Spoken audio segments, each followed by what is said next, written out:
2, 1, Sound Thunder. My bad. You're watching News 4 at 11. Move you down. He's not going to be ready. No live. Sound red, red's up. The neighborhood's response was tremendous. We're really thrilled. And in fact, they said that would probably really increase our home values. And they talked about security in the whole area. Mike or Q? Some big plans are in the works for the Sparks Marina. Tonight, a look at what it is developers want to build to make the area more of an attraction for tourists and locals alike. Mike and both, they're up. We'll have that story in a moment, but first, this just into our newsroom tonight. Governor Jim Gibbons is hospitalized after falling off a horse today. Gibbons spokesman Dan Burns called us to tell us the governor was riding a horse out near Pyramid Lake when he was thrown off around 4:30 this afternoon. He was taken by ambulance to Renown Medical Center, where he is said to be resting comfortably right now. Burns says the governor has not transferred any of his authority. That would only happen if the governor had to be sedated. Right now, doctors are still examining Governor Gibbons, trying to figure out exactly the extent of his injuries. We're working to get a reporter on the scene there to give us the latest information, and we'll be checking in with him a little bit later on in our show. In other news tonight, there are new reasons to believe the company behind a proposed resort at the Sparks Marina is moving forward with plans to build a multi-million-dollar first phase of its project.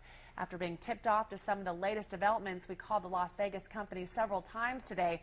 Executives did not call us back. However, after talking with the city of Sparks and residents on the marina, it's clear that an economic boost could be coming to Washoe County. It would be called the Legends Bay Resort Casino.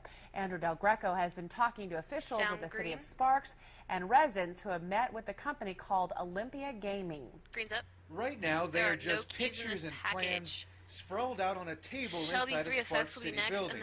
But there is new indication that these pictures may become a reality, that the Sparks Marina could one day soon transform into this, with an 800-room, 100,000 square foot casino resort, complete with restaurants along the water, shops, meeting rooms, and a music amphitheater, to name a few. So we're very excited to see that become part of the Legends of Sparks Marina. Neil Cruz is the City of Sparks' Community Development Director. He says Olympia Gaming, based in Las Vegas, has just spent tens of thousands of dollars on a use permit application, which could be approved next week. And the company has just spent $15,000 on a fee for a public hearing process. So we're seeing a good faith effort and real interest in moving forward with the project. And more signs the company is moving forward. They met with dozens of marina residents on September 15th to discuss the project. Residents like local professor Dr. Paul Davis. Well, we were just thrilled. The entire neighborhood was thrilled. Dr. Davis tells me Olympia Gaming told the neighborhood the project is on the track to development. Have they told you that they've secured funding? Yes, they said they had secured private funding. Years ago, residents had been concerned that the Legends Bay Casino building would shadow the homes behind it. Cruz says a new draft of a different casino shape has alleviated those concerns, and Dr. Davis agrees. Yeah, that was a major contention a couple of years ago, and they've done it in such a way that the shadows, in all likelihood, won't be any problem at all. That's why everybody applauded at the end. Nobody could believe this. They addressed all of our concerns. Miker, she's up. Again, that was Andrew Del Greco reporting. Residents say they were told in their meeting that the Legends Bay Casino Resort could be 2 years away.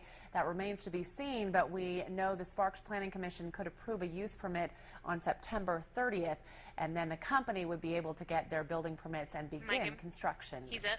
Tonight, new information and new hope for Hot August nights in Reno. After months of turmoil, it appears the cities of Reno and Sparks and the RSCVA are feeling a bit more comfortable about the future of the event. Sound blue. News 4's Karen Griffin has the latest. Blue's up. Sparks Mayor Gino Martini says the meeting with Hot August Nights about the future of the event in Long Beach and Northern Nevada was private and productive. It was a very good meeting. Can you tell us what they said as far as why? You know, most of it, Karen, is financial. You know, they looked back at what was going on here, and they were losing money, and they needed to make money to keep this particular one in Reno going. So, you know, we asked them point blank, and I asked them point blank, is this about making the one in Reno more financially stable? And they said absolutely. Martini says every Hot August Nights board member and CEO Bruce Walter guaranteed the event is not leaving Northern Nevada. Still, there are a few questions that surround the event's future. For one, News 4 has uncovered that the cost of police presence in Long Beach will be significantly less than Reno, because Long Beach has one venue, Reno has 9. I contacted Bruce Walter, who confirmed that fact, but would not give details about how much less it will be in Southern California. And Hot August Nights has yet to reveal the details of its contract in Long Beach. We're hoping that, this will help grow the event, and that's what it's all about for them. That's what they talked about, was growing the event and being more financially stable in the Reno Sparks area. And if that doesn't happen, did they give any reassurances that they might pull out of Long Beach? They said there's options if they're not making any money or if they're losing any money. They said they do have options to pull out. Mike him, he's up.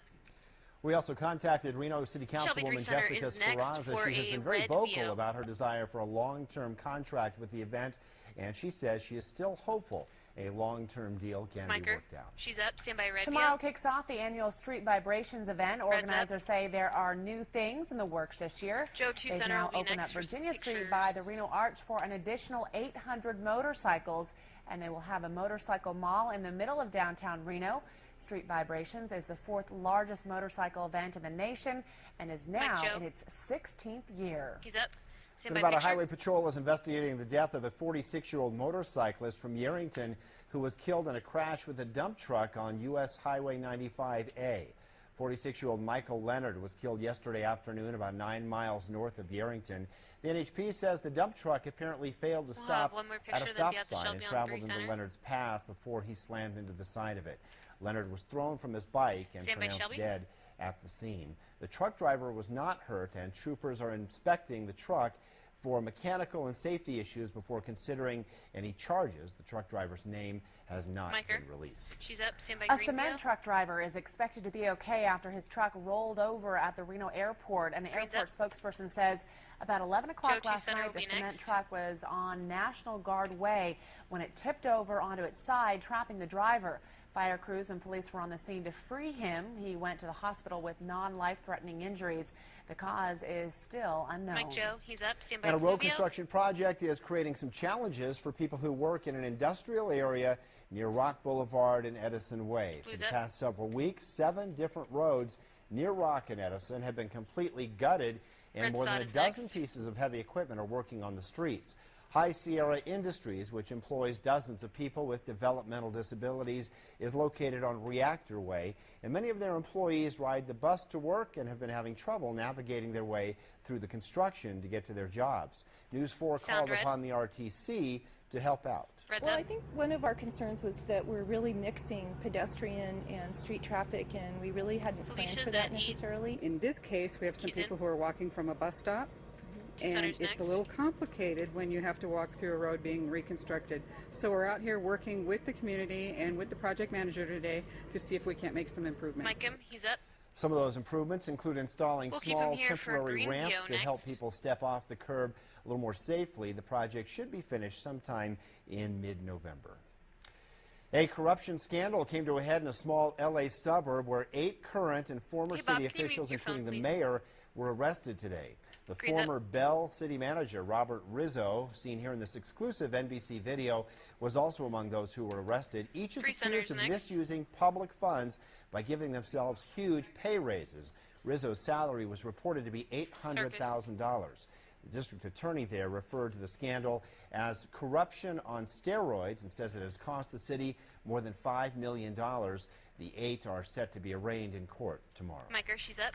Hundreds showed up to the Reno Hires job fair at the Grand Sierra Resort today. Companies throughout the region were looking for hires for a wide range of jobs. Some we spoke to today said that they're looking for any opportunity to get back to work. Red's up. Well, I'm looking for customer service representative, warehouse. I can't talk to you right now. We're in the middle of a show. Will be next. Anything. I'm even going outside my topping you at the B block. Top of the B block. She's up. Some of the employers included Tahoe Pacific Hospitals, HCR Manor Care, Golden Gaming, and Bobby Page's Cleaners. And of course, you can always get the Nevada Works Job of the Day and check other jobs online at mynews4.com. Mike, he's up. Nevada Wildlife Commissioners are set to consider establishing a 6-month bear hunting season, June through December. It would be the first time the state has authorized hunting bears. The hunting will be considered by the 9-member commission that sets wildlife policy when it meets in Las Vegas on Saturday. And center up. Well, summer is quickly winding down, and it definitely felt more like fall outside tonight. Chief Meteorologist Brandon Woolley has our first look at the forecast tonight. A chilly one out there, Brandon.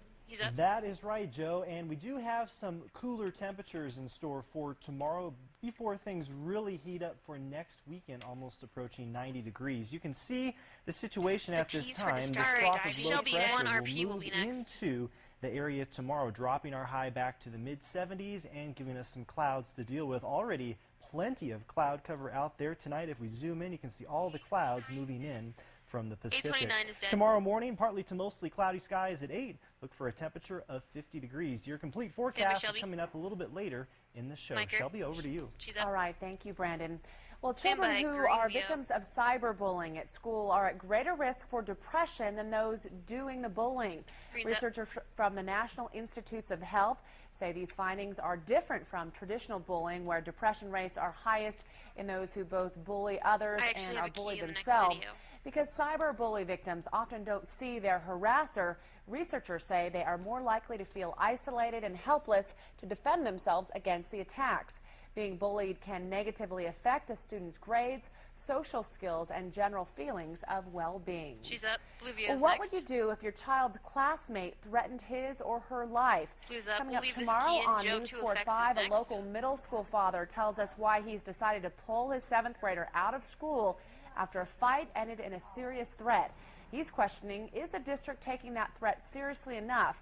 We'll hear from him, and I take some of his concerns to the school district police. That's tomorrow on News 4 at 5. He's up. 2 locals with a mission to help teenagers in danger of dropping out of school are hoping to bring home thousands of dollars from a national competition. Juanita Chapman and J.B. Balmut head the nonprofit group GOAL, which stands for Get Out and Learn. They try to motivate 8th and 9th graders by teaching them fun ways to learn and use outdoor activities. The group will win a grant from Pepsi of $250,000 only if they get enough texts and enough votes online.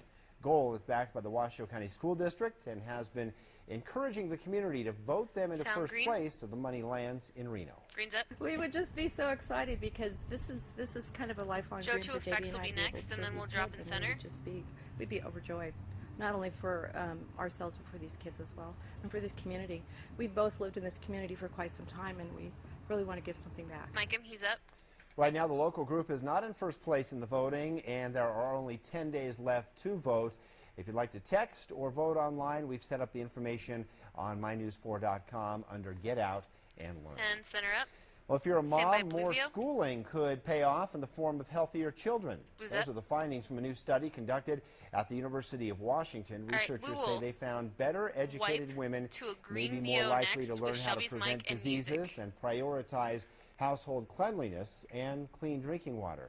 The effect was seen globally, not just in developed countries. Shelby, music. Coming up on News 4, what you need to know about the latest car recall. 5, 4, also, we'll have the latest on Governor Gibbons being in the hospital tonight. And black.